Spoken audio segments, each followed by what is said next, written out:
feel like you step into each day with a brave yes. Welcome to the Parable Podcast. I'm your host, Danielle Zapchenk, and joining me today is speaker, author, and creative coach, Connie Jakab.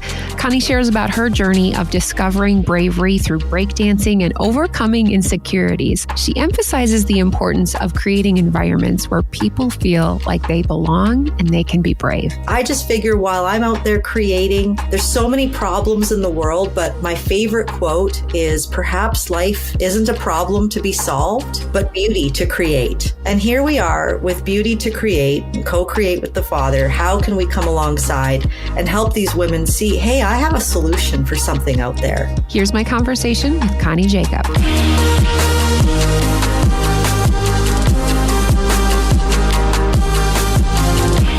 So excited to introduce you to one of my new friends, Connie Jakab, all the way from Calgary, Canada. Connie, we met this past year through Women Speakers Collective because of an initiative we put out where we're just building these intentional community spaces. So I've gotten to know you a little bit, but I'm truly excited to share and just learn a little bit more with you today. I'd love for you to introduce yourself. What are you all about? What are you passionate about? Oh, well, thanks for having me, Danielle. And You're always such a joy every time I see you. You know, honestly, I love to create bravery in people and call people to dream for more. And if you want to know a little side note, I also love to break dance. Yeah, I love that about you. I would be curious, how did breakdancing come into you? Was that something you grew up dancing as a child? Or is this like, you know what, I need to just step out and do this in my lady life, you know? Actually, I had just graduated from Bible college and I didn't know a single non-Christian. And I thought, I need to get out. I need to see other people and also needed to get some exercise. So I went to a hip hop class and I loved it. It was so fun. Actually, a really neat story is I was quite bullied as a little girl. I was a bigger girl. They called me Connie Chunk. That was my nickname. And here I am in this hip hop class. I'm the heaviest I've ever been because I was in Bible college and I had just come back from Germany where it was bread and cheese every day.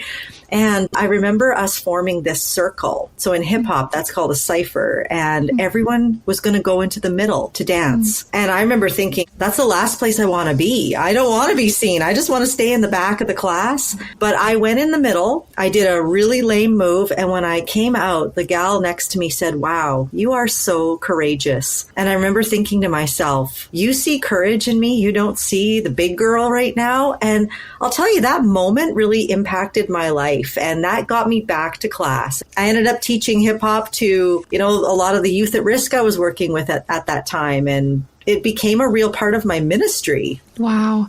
I love how something where we think, oh, we're just going to go into this situation because I want to get some exercise. I just want to meet new people. But truly, it changes who we are on the inside. We learn so much internally and how God uses that. And so, one, it was courageous for you just to even step in to be like, you know what? I'm going to learn hip hop today.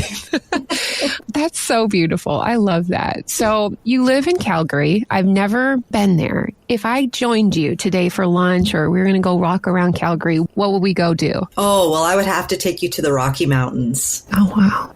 Now, have you always lived in Canada? You said you were in Germany. How long were you in Germany for? Oh, just 2 months. It was, kind of like we graduated from college. Let's go, over there. Let's tour around, but let's also do some missions. And so that was fun. But I've also lived in Vancouver, which is actually my favorite city in the world because it's got ocean, it's got mountains, it's got countryside. It is truly remarkable there. So if anyone wants to go on a trip to Canada with me, the slots are open now.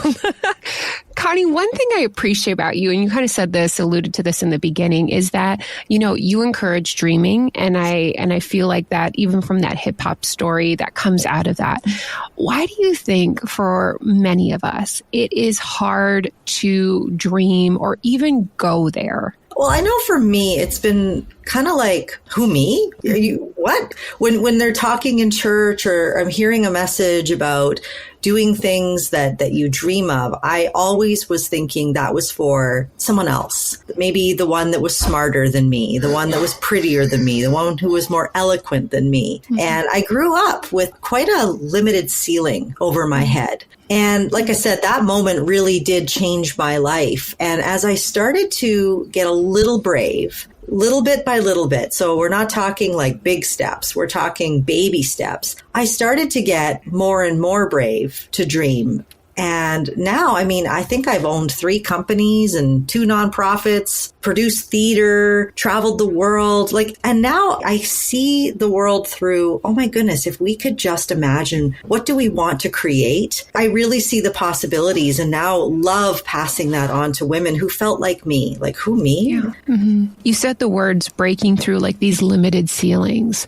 Do you think it's because like that has been part of our past that's just been ingrained into us? How hard is that to break through? Well, I think that the experiences of our life and the people and the words, if I could nail 3 things, experiences, people, and words, they form our thinking and they form our perceptions of ourselves and the way we see the world. And the way that I was brought up was very much like, you're not really that smart. And that didn't come from my parents. That came from teachers and expectations. I wasn't very smart academically. I was a bigger girl. I was always a friendly girl, but I wasn't it's like, don't let her be seen. Don't let her shine. Just stay underground. Don't grow past what we're comfortable with. And that was the message, the undertones for years that dictated who I thought I could be. And it's hard to escape that. We have a 13-year-old daughter, and so she was just telling me about a friend the other day, and her parents said something, and again, this is from one 13-year-old girl to another, and then to her mom. And so who knows if this was accurate, but the heart moment for me is that the girl felt like she wasn't good enough, that she wasn't living up to her sister. And I felt so strongly for her in that moment. And I told her daughter, like, we have the opportunity to speak life into people. We don't even recognize sometimes we're saying these certain words that are just taking them down and becoming a core of who we are.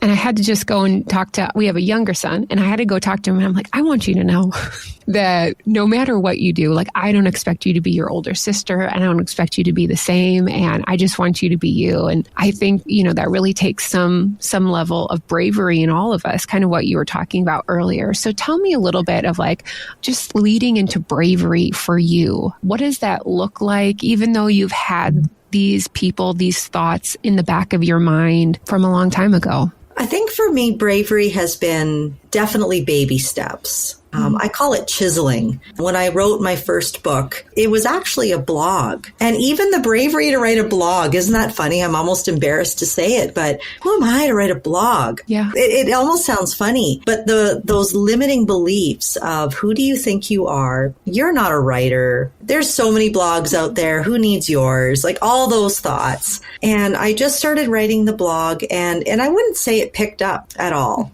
I just wanted to write a book. I always wanted to write one. And I thought, hey, I have all these blogs. Why don't I just put them together, stream them together, and form a book? And I remember telling one of my mentors at the time, I want to write a book. And he said to me, what do you want to be, famous? Why do you want to do that? And it really crushed my soul, because I wasn't doing it to be famous. I wasn't doing it to make a name for myself. I was doing it because it was a goal. I thought, wouldn't that be cool if I could write a book? And so this bravery for me has been about, do I dare show up today and write one blog or one sentence? Or do I dare, take a statement like that from a mentor who I look up to and just say, actually, no, I want to do this. And almost feel like I'm standing in a brave wilderness on my own. There's no support. There's no applause. There's no, you go, girl. There's just, I just want to do it.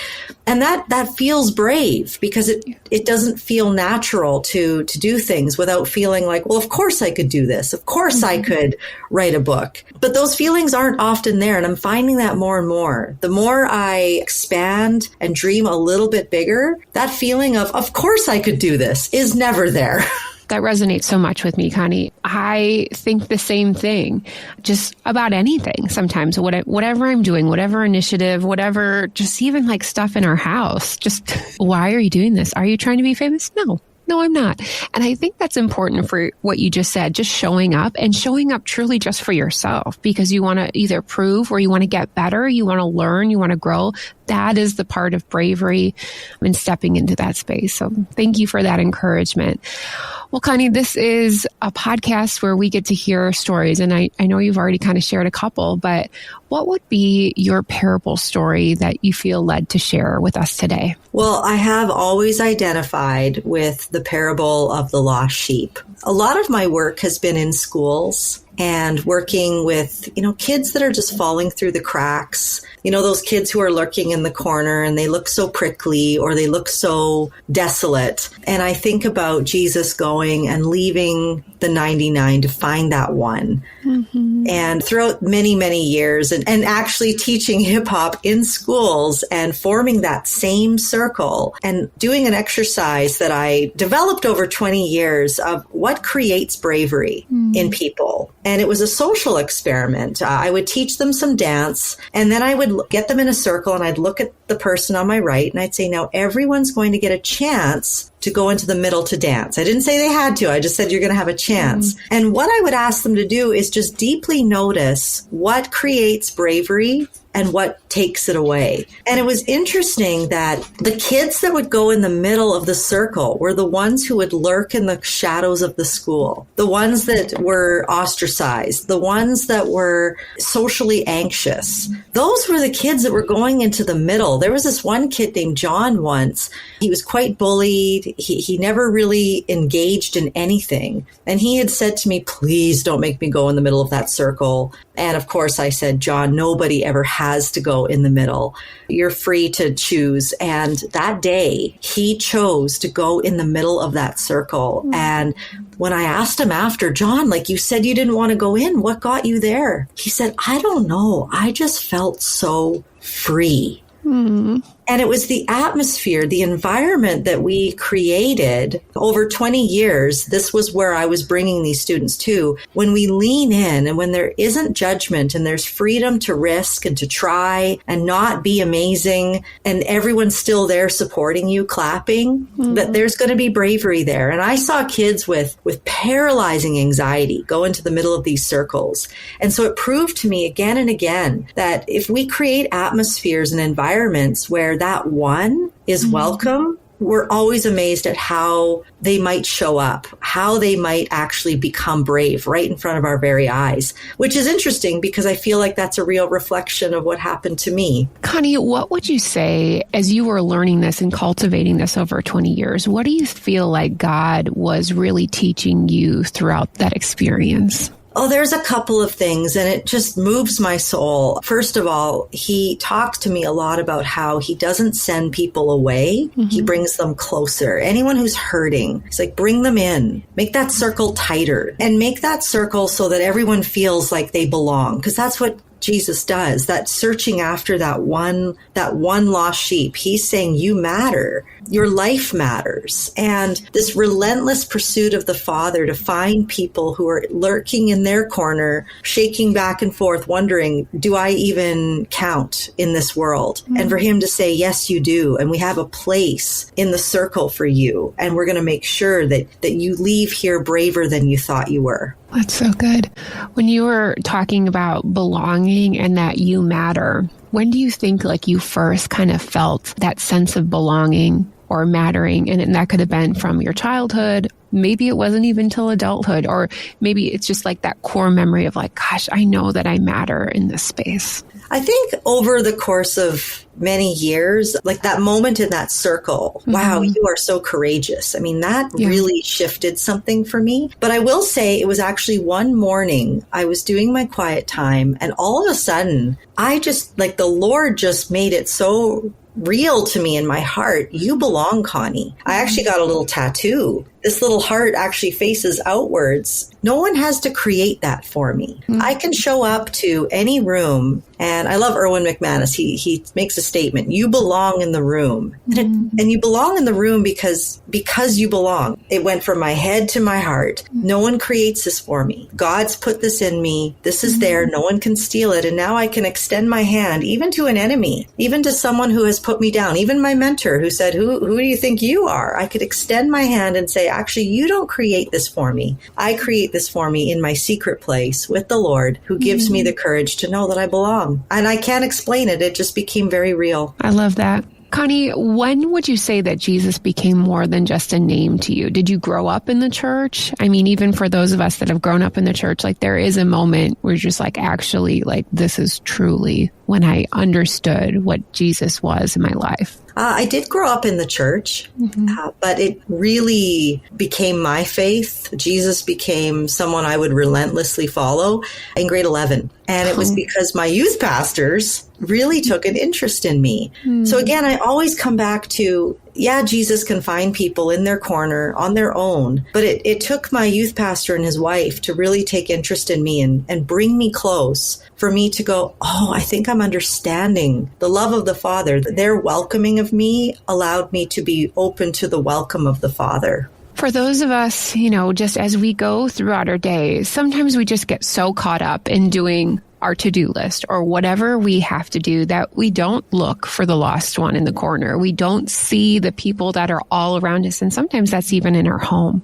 What would be some of your top 3 things of how we can maybe see what God sees around us or just be more aware of those individuals in our life? Well, I think number 1 is allow God to see you. I think that time that I take to make sure that, am I being known? Like, we know God, but are we known by God? And that allows me to connect with his heart. I'm the same. I certainly every day, it's like the list of things to do. And I might even just look past my own kids, but to pause and to be thinking about how can I actually slow down my day? I have a rule in my own life. I do 3 things a day. And if there's time for more, great. But after that, I get to evaluate.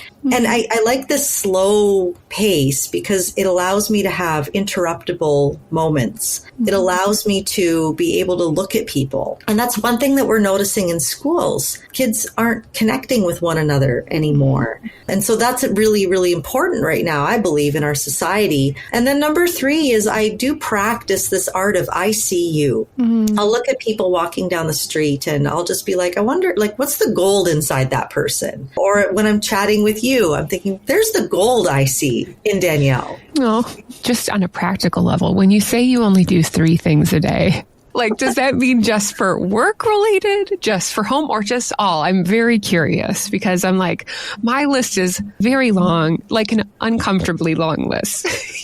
So I'd love to know more about that for you, Connie. For sure. It is for work because I'm an entrepreneur, which means I own a job. It means that I can always work and never stop. So it is for work because I find that the list does go so long and then it makes me think, what is truly urgent for today? Now that is outside of emails because emails are their own little beast, but planning, projecting, all of those things, 3 things a day. And then when I'm done, if I want to add more, I can, but it allows me to work through delight rather than through urgency. I need to learn that. Okay. Okay, so you coach also women who are trying to be creative. Like one of your things is a catalyst for creative kingdom expression, which I think that is such an amazing statement. What have you learned and seen through coaching that you've been able to impart on these women? So again, a lot of women are wondering, who me? But when they get past that and they think, oh my goodness, I want to write a book. I want to start a podcast. I want to speak and encourage women. I want to start my own nonprofit or my own business. What I've done is I've created 9 steps to launch. And it's basically, how did I launch a book? How did I launch a podcast? How did I launch a business? And I just walk them through. Here are 9 easy steps. And I've noticed that with a framework, they do really well because a lot of the question is how? How do I do this?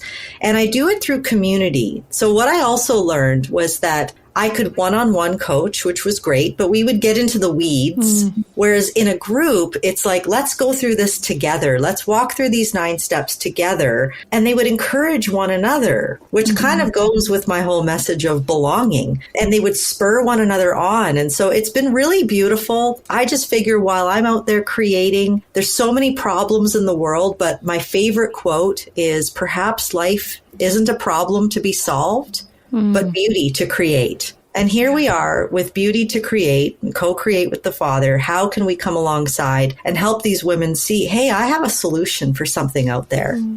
Has there been one moment that has stood out to you where you kind of like, oh, like this is working? Because, just going into a new, as you've done so many things already, but going into coaching, you're like, wow, like I'm actually being able to use the uniqueness of Connie to help people unlock these things inside of them. Yeah, it's been really beautiful to see, first of all, who I attract, which it's usually that woman who's just come out of the corner and she's freaked out of her mind. She's deciding to say a brave yes. I'm like, I've got you. And I connect with them because that's my story. It's been really neat to see one of the gals, actually, she's become a really great friend. She's creating a whole animation series for preschoolers around emotional well-being. And just to see her come and do that. There's another one that's doing TV and film, and she's creating a script, and she's going to be brave, and she's going to submit it to TV. And then there's another one who just wanted to host a retreat where women could come and just be. And the barriers that she faced with that and how she overcame that. She hosted a retreat. And there's another one that's helping caregivers who's gone through brain injury. Like, this is such a part of joy for me to see women released in what they just feel in their hearts to do. As we are wrapping up, I'd love for you to dream for yourself. Like, what would that be for Connie as we're moving into 2024 and maybe even beyond that? Because sometimes I know when we encourage others to dream, like for us, maybe you're like, well, I'll get to that in a little bit. So what are some of the dreams that are on your heart right now? Oh, such an interesting question, because it's like, oh my goodness, now I'm on the hot seat. Well, I do have some pretty big dreams. I recently had resigned from a full-time job that I had that I loved to join my husband in our renovation business. Oh, wow. We love to take small homes and renovate them. And again, my whole work around creating an environment where people can be brave and to thrive and belong. We would love to not just have this renovation company, but to turn it into restoring home, restore people's homes. So not only renovating their physical space, but also their mental, emotional, and relational spaces as well in their homes. And honestly, I would love for it to be a TV show, which seems so big and so far off and almost embarrassing to mention, but that is so deep in my heart. I would be thrilled if that ever did happen. Yeah. Oh my gosh. Well, thank you for sharing that. Who knows? Chip, Joanna, just call. Call Connie. Chip, Joanna, we're here. Magnolia, we love you. When you say restoring home, like what does that mean to you? Because there's the exterior, but there is some internalness to that. So what does that mean for you? Well, it's so interesting how I've worked in schools around mental health and resilience and doing these circles. But our home went through a crisis. Our oldest son struggled and really went through quite a low in his life. And my marriage also almost didn't make it. I've written 2 books. 2 of my books are called Bring Them Closer. And it's all about how we brought our son closer through struggle. And then we wrote a version of it for teachers because they were struggling with how do they bring students closer. And now my husband and I are writing Bring Them Closer for couples because our marriage almost really honestly didn't make it. And we're about to celebrate 25 years of marriage. Congratulations. And it's honestly a miracle. And so we want to take the brokenness that we've experienced and how God just turns ash to beauty and come alongside families that are struggling and just give them the tools that we have and be able to encourage their hearts, make their homes, feel beautiful, but also their relationships. Connie, that is such an exciting opportunity of just wherever that goes. And just to think, like you've already accomplished that within your own family, but just to let people know that they are seen. I love that so much. If people wanted to connect with you, how can they do that? Well, I'm on all socials. LinkedIn, Instagram, Facebook, Connie Jakab, or my website, conniejakab.com. Well, all of Connie's information will be available in today's show notes. But Connie, thank you so much for just encouraging us to dream and taking those brave yeses in our life. I appreciate you being here. Danielle, you are someone who lives that every day. Thank you so much to Connie and helping us discover how creating bravery allows us to take these next steps in our life. To connect with Connie, simply visit daniellezapchenk.com for details.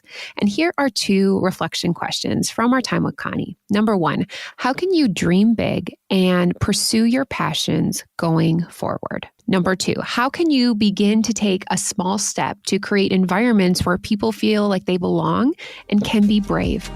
One easy way you can support the Parable Podcast is simply by sharing this episode with a friend.